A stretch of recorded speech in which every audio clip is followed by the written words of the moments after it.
प्रश्न संख्या 21 श्री केजी माधव जी।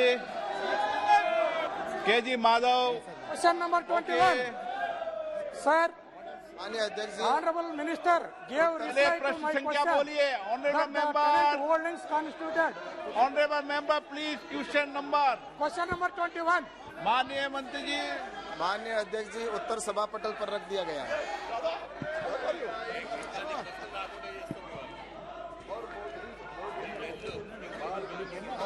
The honorable minister gave reply to my question that the tenant holdings constituted 17.3% of the total holdings in the country. Sir, in this regard, my supplementary question is, sir, tenant farmers are highly vulnerable to adverse climate conditions since they can be evicted due to non-payment of rent to the landowners. What measures is the government taking for encouraging more and more such agricultural tenants to enter the insurance net under the PMF Fasal Bima Yojana? माननीय अध्यक्ष जी, जैसा कि माननीय सदस्य ने कहा है कि फसल बीमा और जो ऐसे फार्मर जो टेनेंट फार्मर हैं उनके लिए सरकार की ओर से विशेष ये योजना है कि उसके अंदर भी उसको इस फसल बीमा योजना के अंदर उनको इंक्लूड किया गया है। और प्रधानमंत्री आदरणीय नरेंद्र मोदी जी का जब से सरकार बनी है तब से ये विजन है कि हमारे किसानों को उनको उनकी फसल का अच्छी सीड भी मिले और उन किसानों को फर्टिलाइजर भी मिले, उसके लिए उनको चाहे इंश्योरेंस हो तो इंश्योरेंस भी मिले और उन किसानों को लोन भी मिले। इस दृष्टि से चाहे वो टेनेंटेड किसान हो या वो अन्य किसान हो, सभी किसानों के लिए इस योजना के अंदर जोड़ा गया। और विशेषकर जो फसल बीमा की बात की गई है तो इसके अंदर जो ऐसे किसान हैं जो जमीन को जुताई के ऊपर लेते हैं, उन किसानों के लिए जो टेनेंट फार्मर हैं उनके लिए फसल बीमा योजना के अंदर जॉइंट लाइबिलिटी ग्रुप के अंदर अगर आते हैं तो उन किसानों को भी फसल बीमा का लाभ मिलता है।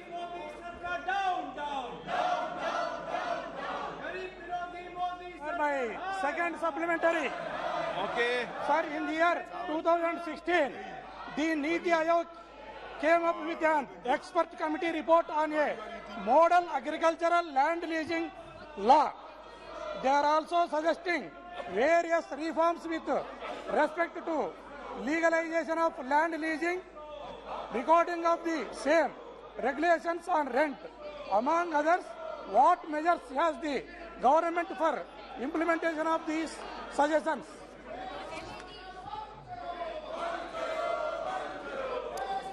माननीय अध्यक्ष जी, जैसा कि 2016 के अंदर भारत सरकार ने एक मॉडल एक्ट लाया था और इस मॉडल एक्ट के अंदर जो टेनेंसी एक्ट था उस एक्ट को सभी राज्यों के अंदर सर्कुलेट किया और राज्यों ने निश्चित रूप से उन सर्कुलेट को किए हुए उनको कुछ राज्यों ने अडॉप्ट भी किया है और कुछ, क्योंकि ये भूमि और जो संबंध है और कृषि का जो है वो राज्य का विषय होता है और इसके लिए उनको कैसे सपोर्ट देना है, उनको कैसे उनको किसानों को सुरक्षा मिले और इसके साथ ही उनके पट्टों को वैध कैसे माना जाए, इस दृष्टि से जो मॉडल एक्ट प्रस्तुत किया है उसके अंदर कुछ राज्य जैसे आंध्र प्रदेश है उन्होंने अपना एक्ट बनाया है, राजस्थान ने भी अपना एक्ट बनाया है कृषि के लिए और ऐसे ही उत्तर प्रदेश ने भी अपना एक्ट बनाया है।